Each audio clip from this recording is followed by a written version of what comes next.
Very good morning to all of you. So, in this lecture, uh, I discussed on the topic of foundation engineering. Actually, this is your your syllabus. Uh, your most important units. Um, Actually, we will divided this soil mechanics and geotechnical engineering two parts. So this is the second part of your geotechnical engineering. We discuss first.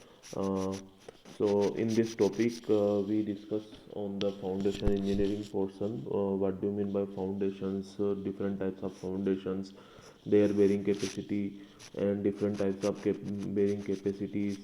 Then how we choose the bearing capacity from the uh, relationships among the cohesion and frictions and various different theories like Terzaghi, Kempton's, IS codes, etc. And on the basis of this theory, how we calculate the bearing capacity of soil or bearing capacity of foundation, how we choose the foundation, what is the depth of minimum depth of foundation. These types of queries is basically arises in the substructure construction. So when we suppose we were planning to build up a construction of our houses, so how we choose the foundation type, how we choose the depth of foundation, what is the maximum load which will be taken by the particular soil. So on the basis of this following questions, this criteria is very important to know as an engineer. So let's we start uh, one by one. This is very interesting topic, and as you familiar, foundation footing, different types of um, footing we discussed we used in as a foundation. So what do you mean by footing? The footing is generally the lowermost supporting part of the structure, known as the substructure, and are the last structure element through which the load is transferred to the foundation comprising soil or rock. That means the किसी भी structure का सबसे नीचे वाला portion, सबसे नीचे वाला part जो डायरेक्टली आपका सुपर स्ट्रक्चर्स, मतलब जो आपका ग्राउंड के ऊपर की जो स्ट्रक्चर है वो सुपर स्ट्रक्चर होती है और ग्राउंड के नीचे की स्ट्रक्चर सब स्ट्रक्चर कहलाती है. तो सुपर स्ट्रक्चर का सारा के सारा लोड डायरेक्टली जो है वो ट्रांसफ़र होता है ग्राउंड में. ग्राउंड आपका बेड रॉक होगा या फिर आपकी सॉइल होगी, किसी पे भी रेस्ट करता है. तो आपका जो लोड ट्रांसफरिंग एजेंट है, मतलब सब स्ट्रक्चर का सुपर स्ट्रक्चर का सारा लोड ग्राउंड तक जो ट्रांसफ़र होता है वो होता है सब स्ट्रक्चर के माध्यम से, सब स्ट्रक्चर के थ्रू. और ये सब स्ट्रक्चर जो होती है आपकी फुटिंग कहलाती है. ठीक है. स्ट्रक्चर एलिमेंट क्या करता है, ये एक बिल्डिंग का लोड जो है, एक पार्ट का लोड दूसरे पार्ट में ट्रांसफ़र करते हुए इसको ग्राउंड तक पहुंचाता है. ठीक है. कई तरह के फुटिंग्स होती है, आपको आपने देखी भी होगी और आप में मैक्सिमम लोगों को ध्यान भी होगा, क्योंकि ये बहुत बेसिक सा टॉपिक है. जैसे सबसे पहले हम डिस्कस करते हैं strip footing. Strip footing very important footing है इसमें जियोटेक्निकल इंजीनियरिंग में, क्योंकि जो जियोटेक्निकल इंजीनियरिंग के फादर कहलाते हैं टर्जागी की जितनी भी इक्वेशंस आप आगे पढ़ेंगे, जितने भी डेरिवेशंस पढ़ेंगे, वो सारे के सारे डेरिवेशंस स्ट्रिप फुटिंग के कॉन्सेप्ट पे ही बेस्ड है. तो स्ट्रिप फुटिंग हम किस फुटिंग को कह सकते हैं? ऐसी फुटिंग जिसकी जो लेंथ है वो very much greater than width. ठीक है. देखिए यहाँ पर L is greater than, very much greater than B. तो जनरली ये 5 टाइम 4 to 5 टाइम होता है. L is 4 to 5 time greater than B. तो ये कहलाती है आपकी स्ट्रिप फुटिंग. आइसोलेटेड फुटिंग क्या होती है? Isolated footing simple single footing जो होती है वो आइसोलेटेड फुटिंग कहलाती है. नॉर्मली जो हम देखते हैं रेक्टेंगुलर फुटिंग, सर्कुलर फुटिंग, ये सब फुटिंग जो होती है, मतलब जिसमें इंडिविजुअली आपके स्ट्रक्चर का लोड ट्रांसफ़र होता है, ये सेपरेट होती है. मतलब आपका नॉर्मली जो घर में छोटे लेवल पे जो यूज़ होती है वो आइसोलेटेड फुटिंग होती है. हम एक ग्राउंड में जहाँ भी हमें स्ट्रक्चर खड़ी करनी है वहाँ पर हम डायरेक्शंस के जहाँ पे हमारे कॉलम आते हैं उस डायरेक्शन में हम उन पर्टिकुलर पॉइंट्स पे हम होल डिग करते हैं, एक्सकेवेशन करते हैं और वहाँ पे जस्ट फुटिंग नीचे बिछाते हैं और उसके ऊपर से हम एक कॉलम खड़ा कर देते हैं। तो ये जो होता है ये आइसोलेटेड फुटिंग होती है। और एक और इम्पोर्टेंट फुटिंग होती है जिसको बोलते हैं राफ्ट फुटिंग या मेड फाउंडेशन। ये सब आपने पढ़ा होगा। मेड फुटिंग क्या होती है? हम क्या करते हैं कि जब कोई ऐसी सॉइल है जहाँ पे बेरिंग कैपेसिटी बहुत कम है या फिर सॉइल बहुत वीकर है, जितनी वीक सॉइल होगी उसकी बेरिंग कैपेसिटी उतनी कम होगी। अच्छा, ये बेरिंग कैपेसिटी क्या होती है? बेरिंग कैपेसिटी का मतलब ये होता है कि कोई भी सॉइल है उसकी एक लोड कैरिंग कैपेसिटी होती है, वो एक लिमिट तक ही स्ट्रक्चर का लोड कैरी कर सकती है या बियर कर सकती है। तो ये कहलाती है उसकी बेरिंग कैपेसिटी। ठीक है, बियरिंग, बियर करना, कितना बियर कर पा रही है। ठीक है, तो यदि सॉइल कमज़ोर है, वीक है, सॉफ्ट है, तो इस कंडीशन में उसकी लोड कैरिंग कैपेसिटी कम होगी। और यदि सॉइल आपकी हार्ड है, रोकी है या फिर इस नेचर की है, तो वहाँ पे उसकी बेरिंग कैपेसिटी उसकी ज़्यादा होगी। तो हम क्या करते हैं, रफ फाउंडेशन के केस में हम एक्सकेवेशन पूरे पर्टिकुलर एरिया का एक्सकेवेशन करते हैं थ्रू आउट। हम इंडिविजुअली एक्सकेवेशन करने की बजाय थ्रू आउट एक्सकेवेट करते हैं और वहाँ पे नीचे एक कंक्रीट की एक रूफ टाइप की एक स्ट्रक्चर खड़ी कर देते हैं, एक छत भर देते हैं लाइक नीचे ग्राउंड में। आपने कई बार देखा होगा जब बड़े बड़े मॉल्स या बड़ी बड़ी इंपॉर्टेंट स्ट्रक्चर बनती है तो वहाँ पर रफ फुटिंग को यूज़ किया जाता है। ठीक है, फिर होती है आपकी कंबाइंड फुटिंग। ये सब सेलो फाउंडेशन के अंतर्गत आती है। ठीक है, कंबाइंड फुटिंग क्या होती है? जहाँ पर एक रूफ के नीचे, एक रूफ के ऊपर या एक छत के ऊपर आपके दो कॉलम खड़े होते हैं। ठीक है, देखिए इस फिगर में देखिए आप, तो ये कहलाती है आपकी कंबाइंड फुटिंग। ठीक है, two or more than two columns, ये रेक्टेंगुलर भी हो सकती है और ट्रेपेजोडियल भी हो सकती है। ठीक है, फिर होती है आपकी पाइल फाउंडेशन। पाइल फाउंडेशन क्या होता है? पाइलिंग होती है आपकी, आपने पाइल भी देखी होगी। तो पाइल एक तरह से स्मॉल साइज की एक कॉलम समझ लीजिए, जो डायरेक्टली दो तरह की ये होती है। एक तो होती है आपकी जो सीधे सपोज आपको कोई बेस लेवल जो है या जो ग्राउंड सरफेस है, जो बेड रॉक है, वो आपको किसी डेप्थ पे मिल रही है, तो हम क्या करेंगे, एक कॉलम, एक सर्कुलर कॉलम कॉस्ट करके और उसे उस पर्टिकुलर लेवल तक ले जा करके पहुँचा। लाइक सपोज आपका ग्राउंड से 2 मीटर तक की जो सॉइल है वो बहुत ज़्यादा सॉफ्ट है और उसके बाद आपको हार्ड रॉक मिल रही है, तो आप क्या करेंगे, एक कॉलम एक्सकेवेट करेंगे जो सीधा उस पर्टिकुलर बेड रॉक तक जाएगा और वो इस 2 मीटर तक, 2 मीटर से पूरा की पूरा होते हुए जाएगा। तो एक इससे क्या हो रहा है कि आपका जो लोड है स्ट्रक्चर का वो सॉफ्ट सॉइल के थ्रू होते हुए हार्ड रॉक तक जा रहा है। ठीक है, तो ऐसे केसेस में जब हमें ज़्यादा डेप्थ पे जाने की ज़रूरत होती है तो वहाँ पे हम पाइल फाउंडेशन का यूज़ करते हैं। पाइल फाउंडेशन को आप एक तरह से डीप फाउंडेशन की कैटेगरी में रख सकते हैं। हाँ, ठीक है। तो जनरली सेलो फाउंडेशन किसे कहा जाता है? सेलो फाउंडेशन कहा जाता है जब आपका जो विड्थ है, आपकी जो किसी भी फाउंडेशन की जो विड्थ है वो इक्विवेलेंट टू 2 टाइम्स ऑफ, मतलब उस विड्थ का 2 टाइम्स जो है वो एक्सकेवेशन की डेप्थ हो। ठीक है, मतलब डेप्थ ऑफ फाउंडेशन जो है आपकी यदि 2 बी तक है तब वो सेलो की कैटेगरी में, यदि मोर देन 2 बी है तो हम उसे डीप की कैटेगरी में रखते हैं। ठीक है, तो ये कई फैक्टर्स पे डिपेंड करता है। मैग्नीट्यूड ऑफ लोड, किस तरह से हम फाउंडेशन को चूज़ करेंगे। सपोज आपसे पूछा जाता है कि how we choose the foundation type for our structure, तो कितना लोड आ रहा है, क्या आपका नेचर है, नेचर ऑफ सब सॉइल स्ट्रेटा, सुपर स्ट्रक्चर, तो इन सारे क्राइटेरियाज पे ये डिपेंड करता है। Okay, so what is the general requirement of foundation? Foundation के लिए जनरल रिक्वायरमेंट क्या क्या हो सकती है? तो शियर फेल्यूर क्राइटेरिया, एक देखिए क्या होता है, आपने जब फाउंडेशन डिजाइन पढ़ी होगी तो वहाँ पे हम शियर फेल्यूर क्राइटेरिया को प्रायोरिटी देते हैं। और मैं हर बार डिस्कस कर चुका हूँ कि सॉइल हमेशा शियर में ही फेल होती है। सॉइल के केस में हम ना तो कंप्रेशन को इन्वॉल्व करते हैं ना ही हम टेंशन को इन्वॉल्व करते हैं, सॉइल हमेशा शियर में फेल होती है। तो सबसे इंपॉर्टेंट क्राइटेरिया क्या होता है? शियर फेल्यूर क्राइटेरिया, जिसे हम बेरिंग कैपेसिटी क्राइटेरिया भी कहते हैं। ठीक है, तो इसका मीनिंग ये है कि आपका जो भी फाउंडेशन है वो सफिशिएंट बेरिंग कैपेसिटी के करस्पॉन्डिंग बना हुआ है, मतलब सॉइल उतना लोड बियर कर सके, उस हिसाब से आपकी डिजाइन होनी चाहिए। Foundation must be safe against the shear failure. Okay, फिर एक होता है आपका सेटलमेंट क्राइटेरिया। सेटलमेंट क्राइटेरिया क्या होता है? सेटलमेंट क्या होता है कि आपकी सॉइल जो होती है due to changes in their voids, है ना, लोड लगने के कारण सॉइल के जो वाइड्स है, जो भी उसमें होल्स है, उसके अंदर से एयर पास होगी या वाटर पास होगा, तो या तो कॉम्पेक्शन होगा या कंसोलिडेशन होगा। ये दो टर्म्स होती है, ये भी आप आगे डिस्कस करेंगे, कॉम्पेक्शन और कंसोलिडेशन। कंप्रेसिबिलिटी आप सभी को पता होगा, कंप्रेसिबिलिटी का मतलब क्या होता है, change in the volume of particular material, compress होना, ठीक है। तो कंप्रेसिबिलिटी को हम सॉइल के केस में दो पार्ट में बांटते हैं, एक होता है कॉम्पेक्शन, एक होता है कंसोलिडेशन। जैसा कि मैंने आपको बताया कि सॉइल थ्री फेज सिस्टम होती है, थ्री फेज मतलब इसमें एयर, वाटर और सॉलिड्स होते हैं, ठीक है।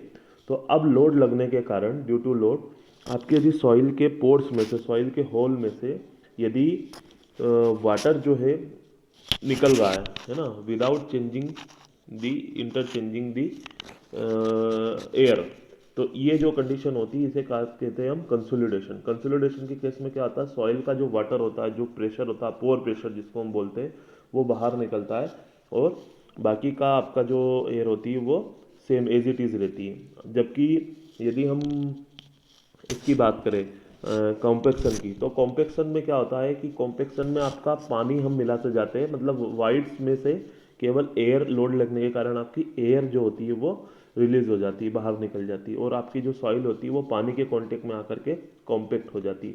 जैसा आप देखते हैं जब रोड बनती है तो हम क्या करते हैं, रोड बनते समय जो सॉइल को कॉम्पैक्ट करते हैं तो उसमें हम एक निश्चित अमाउंट में वाटर उसमें मिलाते हैं, तो वो वाटर कहलाता है उसका ऑप्टिमम मॉइस्चर कंटेंट, ठीक है। ये एक कॉम्पेक्शन टेस्ट होता है जिसके माध्यम से हम ये कैलकुलेट करते हैं पैरामीटर ऑप्टिमम मॉइस्चर कंटेंट, जिसको हम ओएमसी बोलते हैं, और एक होता है मैक्सिमम ड्राई डेंसिटी जिसको हम एमडीडी बोलते हैं। तो ये पैरामीटर हम वहाँ से कैलकुलेट करते हैं और उसी बेसिस पे हम उस पर्टिकुलर सॉइल को पे पानी मिलाते हैं, जिससे हमें मैक्सिमम डेंसिटी अचीव हो जाती है, ठीक है। तो अब सेटलमेंट जो होता है, सेटलमेंट जब लोड लगता है तो सॉइल जो होती है वो कंप्रेस होती है, कंप्रेसिबिलिटी होती है, मतलब सपोज सॉइल की जो डेप्थ थी वो 5 mm थी, वो घट करके 3 mm हो गई, तो 2 mm की जो सॉइल है सेटल हुई है। तो इस सेटलमेंट के कारण भी कई बार फाउंडेशन फेल होता है, तो हमें ये रिक्वायरमेंट पता होनी चाहिए कि फाउंडेशन किस पैटर्न का होना चाहिए, उसमें कितना सेटलमेंट आ सकता है सॉइल में। तो उस बेसिस पे हम फाउंडेशन को डिजाइन करेंगे कि हमें कौन सा फाउंडेशन सुटेबल है। फिर लोकेशन एंड डेप्थ, जैसे मैंने बताया कि डेप्थ ऑफ फाउंडेशन चूज होती है सिलो और डीप के बेसिस पे, तो आपकी रिक्वायरमेंट के करस्पॉन्डिंग किस तरह की सॉइल की कैटेगरी हमें मिल रही है, इन सब फैक्टर्स को ध्यान में रखते हुए फिर हम डेप्थ क्राइटेरिया को, और लोकेशन भी एक इम्पोर्टेंट पैरामीटर होता है, किस लोकेशन में मतलब आप किस जगह पे इसको डिज़ाइन कर रहे हैं, ठीक है। तो ये एक चीज़ हो गई। फिर क्लासिफिकेशन ऑफ फाउंडेशन क्या होता है, कैसे हम, जैसे मैंने अभी आपको बताया है कि ये D/F रेशो जो होता है, DF is a depth of foundation, तो यदि ये 1 से कम है या इक्विवेलेंट टू 1 है तो ये सेलो फाउंडेशन होता है। और डीप फाउंडेशन कब कहा जाता है, जब D is greater then 15B, मतलब आपका जो डेप्थ ऑफ फाउंडेशन है वो 15B से भी ज़्यादा है, 15 टाइम्स ऑफ इस विड्थ, तो उसे डीप फाउंडेशन कहला जाता है। और इस कैटेगरी में आता है पाइल फाउंडेशन। और इन दोनों के बीच में जो फाउंडेशन आता है वो क्या होता है, वो आपका या तो कंबाइंड फाउंडेशन होगा, या राफ्ट फाउंडेशन होगा, आइसोलेटेड फाउंडेशन होगा, ठीक है। तो ये सब क्राइटेरियाज होते हैं। अब हम इसकी इक्वेशन को जनरेट करते हैं। इसके पहले हम कुछ टेक्निकल टर्म पढ़ते हैं, बेरिंग कैपेसिटीज की कुछ टेक्निकल टर्म्स होती है, कितने टाइप्स की बेरिंग कैपेसिटी होती है। तो पहले हम उसे 1 बाय 1 बेसिक डेफिनेशन को देख लेते हैं। इसके पहले आप इस फिगर को देखिए, यहाँ पे ये पी जो लोड लग रहा है ये आपका सब स्ट्रक्चर का लोड है, और ये आपका डीएफ जो है ये डेप्थ ऑफ फाउंडेशन है, ठीक है। और ये जो कंक्रीटिंग दिख रही है आपको, ये रेक्टेंगुलर फाउंडेशन स्क्वायर फुटिंग है आपका, ठीक है। ये आपका आइसोलेटेड फाउंडेशन है, इसे आप ध्यान रखिए। अब इसी को, अब हम इसमें सबसे पहले पढ़ेंगे ग्रोस प्रेशर या ग्रोस लोडिंग इंटेंसिटी। तो ग्रोस प्रेशर किसे कहा जाता है, ग्रोस प्रेशर का मतलब होता है, जिसे हम डिनोट कर रहे हैं क्यू जी से, ठीक है। तो ग्रोस प्रेशर का मतलब होता है टोटल लोड, ठीक है, कितना ग्रोस लोड इस पर्टिकुलर स्ट्रक्चर पे लग रहा है। तो ग्रोस लोड क्या हुआ आपका, आपका एक तो हो गया ग्रोस प्रेशर जिसे हम कहते हैं, तो पी आपका है लोड, है ना, लोड डिवाइडेड बाय एरिया। तो इसका एरिया कितना हुआ, बी स्क्वायर, मतलब कि जो भी लोड लग रहा है सुपर स्ट्रक्चर से, लोड पर यूनिट एरिया है ना, उसका प्रेशर, मतलब एक तो आपका जो लाइव ये डीड लोड है, स्ट्रक्चर का डीड लोड है, वो हो गया, ठीक है। उसके माध्यम से हमने प्रेशर निकाला पी अपॉन में बी स्क्वायर, है ना। बी क्यों करा बी स्क्वायर, क्योंकि स्क्वायर फुटिंग है तो बी स्क्वायर हो गया, ठीक है। Plus gamma D F into B square upon में बी स्क्वायर, इसका मतलब क्या हुआ, गामा डी स्क्वायर अपॉन में बी स्क्वायर अपॉन में बी स्क्वायर, तो गामा डी एफ, गामा आपकी हो गई सॉइल की डेंसिटी, ठीक है, सॉइल की density into depth of foundation. तो ये यहाँ पे जो भी आपका, एक तो आपका सुपर स्ट्रक्चर का प्रेशर हो गया, और एक ये जो सॉइल है आपकी इस डेप्थ ऑफ फाउंडेशन पे जो भी सॉइल होगी आपकी डीएफ लेन तक, उसके माध्यम से भी एक उसका कुछ प्रेशर लगेगा। तो gamma is the density, D F is the height, ठीक है। गामा इंटू डी एफ जब हम करेंगे तो हमें प्रेशर मिल जाएगा, ठीक है। ऑलरेडी हम गामा क्या होता है, gamma equal to weight upon में वॉल्यूम, ठीक है। तो हमने गामा का मल्टीप्लाई कर दिया, वॉल्यूम क्या होता है, एरिया इंटू हाइट, ठीक है। तो वेट अपॉन में एरिया इक्वल टू प्रेशर, और हाइट का आपने मल्टीप्लाई कर दिया इसके साथ, गामा के साथ। तो गामा इंटू डी एफ, ठीक है, ये इंटू बी स्क्वेयर अपॉन में बी स्क्वेयर, तो बी से बी कट जाएगा, तो gamma D F plus P upon में बी स्क्वेयर। देट मीन्स आपका डेप्थ ऑफ फाउंडेशन के लेवल पे जितना भी टोटल लोड हो रहा है वो कहलाता है आपका ग्रोस प्रेशर। जितना भी इंटेंसिटी बन रही है वो ग्रोस प्रेशर कहलाता है। अब इसमें नेट प्रेशर, तो नेट प्रेशर में हम क्या करते हैं, नेट प्रेशर में हम जो आपका गामा डी एफ है, मतलब सॉइल एक्चुअली क्या है, सॉइल आपकी एक है, सॉइल को हम ऐसे ट्रीट कर सकते हैं कि soil as a dead load है, मतलब उसका कोई इसमें स्ट्रक्चर में ऑलरेडी उतना लोड तो था ही, मतलब सॉइल का प्रेशर तो हमेशा रहता ही है ना। तो इट इज़ जनरली, तो हम क्या करते हैं कि जो बेस ऑफ 14 पे जो एक्सेस लोड आ रहा है इंटेंसिटी, उसी को हम नेट प्रेशर कहते हैं। सपोज कि ये जो डीएफ लेवल है, इस डीएफ लेवल पे अभी कंस्ट्रक्शन नहीं हुआ है, कुछ भी फुटिंग नहीं हुई है, तो यहाँ पे जो सॉइल का प्रेशर है वो तो ऑलरेडी मेंशन है, ऑलरेडी लग रहा है, डिलीवर्ड है, ठीक है, like 200 KPA, 100 KPA, kilo pascal, ये इतना प्रेशर उस पर है अभी प्रेजेंटली, है ना, गामा डीएफ जो है। अब आपने स्ट्रक्चर खड़ी करा, तो स्ट्रक्चर खड़ी करने के बाद सपोज 300 के केपीए और लग गया, तो टोटल आपका हो गया 200 प्लस 300 500 केपीए। लेकिन नेट कितना लगा, कितना उसमें नेट इंटेंसिटी है जो लग रही है, तो वो हो गई आपकी 300, ठीक है। तो नेट को हम डिनोट करते हैं क्यू एन से, वो होती क्यू जी माइनस की गामा डी एफ, ओके। अब आपका आता है एक और इम्पोर्टेंट है, अल्टीमेट बेरिंग कैपेसिटी, ठीक है। अल्टीमेट बेरिंग कैपेसिटी क्या होती है, अल्टीमेट का मतलब होता है कि मैक्सिमम ग्रोस कैपेसिटी जिसमें सॉइल बिना सीयर में फेल हुए उसे बियर कर ले। मतलब आपका सपोज मान लीजिए कि टोटल ग्रोस प्रेशर है आपका 200 प्लस 300 500 केपीए। इस 500 केपीए में ऐसा कौन सा प्रेशर है जो आपकी जो सॉइल है वो बियर कर सकती है ना। तो ये प्रेशर जो होता है ये कहलाता है आपका अल्टीमेट बेरिंग कैपेसिटी, ठीक है। तो ये जो अल्टीमेट बेरिंग कैपेसिटी है, मतलब अल्टीमेट बेरिंग कैपेसिटी का मीनिंग ये हुआ कि the maximum pressure at which soil is sustain against the shear failure, okay. तो लाइक आपका जब 300 350 400 केपीए तक प्रेशर लग रहा है, और 400 केपीए पे आपकी सॉइल जो है वो सीयर में फेल हो जा रही है, उसमें एक्सेसेस फेल्यूर आ रहा है, तो ये जो 400 केपीए का प्रेशर कहलाएगा, ये कहलाएगा आपका अल्टीमेट प्रेशर। मतलब ग्रोथ प्रेशर का कितना पोर्शन जो है वो against the shear failure retain कर रहा है, ठीक है। अब इसमें भी एक टर्म्स आती है नेट अल्टीमेट बेरिंग कैपेसिटी। आपने अल्टीमेट पढ़ लिया, उसके हम क्यू यू से डिनोट करते हैं। ये टेक्निकल टर्म्स, इसका एब्रेविएशन ध्यान रखिएगा, क्यू यू, क्यू जी, क्यू एन, ठीक है। अब क्यू एन यू है, तो क्यू एन यू में हम क्या करेंगे, जैसे कि हमने नेट ग्रोस प्रेशर करा था, तो नेट में हमने सॉइल का माइनस कर दिया था गामा डी एफ, तो इसी तरीके से हम क्या करेंगे, अल्टीमेट में से गामा डी एफ को माइनस कर देंगे, ठीक है। और अल्टीमेट बेरिंग कैपेसिटी का कोई ऐसा कोई फार्मूला नहीं है, इसे हमें डिनोट करना होता रिलेशनशिप के थ्रू, ठीक है। आगे हम डिस्कस करेंगे कि कैसे हम अल्टीमेट बेरिंग कैपेसिटी को निकालते हैं। अब नेट से बेरिंग कैपेसिटी क्या होती है, जिसको हम क्यू एन एस कहते हैं। तो नेट से बेरिंग कैपेसिटी होती है आपकी, ये ध्यान रखिएगा क्रम इसका, इसका जो पैटर्न है, सबसे पहले क्यू यू आएगा, फिर क्यू एन यू आएगा, और फिर क्यू एन एस आएगा। जैसे आप जानते हैं सेफ बेरिंग कैपेसिटी, तो हम क्या करते हैं कि किसी भी चीज़ की हमें सेफ बेरिंग कैपेसिटी निकालनी है, तो हम उसकी जो अल्टीमेट बेरिंग कैपेसिटी है, अल्टीमेट लोड है, उसमें फैक्टर ऑफ सेफ्टी का डिवाइड कर देते हैं। लेकिन यहाँ आपको विशेष ध्यान ये रखना है कि सबसे पहले आपकी नेट अल्टीमेट बेरिंग कैपेसिटी आती है, उस net ultimate safe bearing capacity से आप नेट सेफ बेरिंग कैपेसिटी निकालेंगे, Q N U divided by F O S, ठीक है।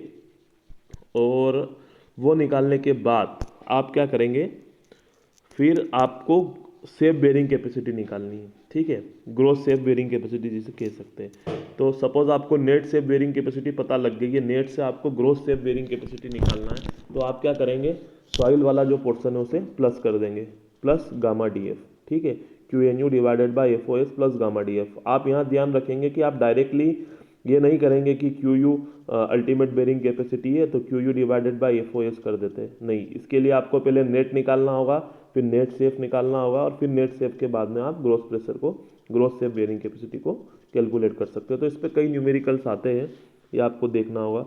अलोएबल बेरिंग कैपेसिटी क्या होती है, जिसे हम अलो कर सकते हैं, है ना, जिसे हम बिना जिसमें ना तो कोई सेटलमेंट हो, ना ही किसी तरह की कोई गुंजाइश हो फेल होने की, just like ultimate bearing capacity.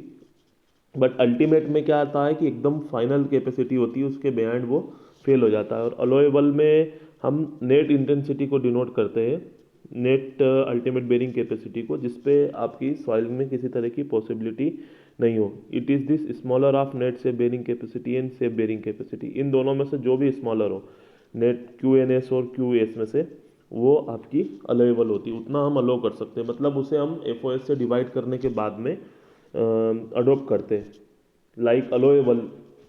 इसको आप फैक्टर्ड बेरिंग कैपेसिटी कह सकते हैं कि हमने कुछ मार्जिन ले लिया है।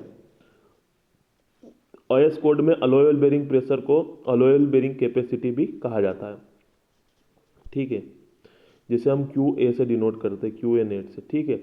अब इसके बाद आपकी कुछ मेथड्स आती है, शेयर फेल्यूर के कुछ क्राइटेरिया आते हैं, कैसे आप बेरिंग कैपेसिटी को कैलकुलेट करते हैं।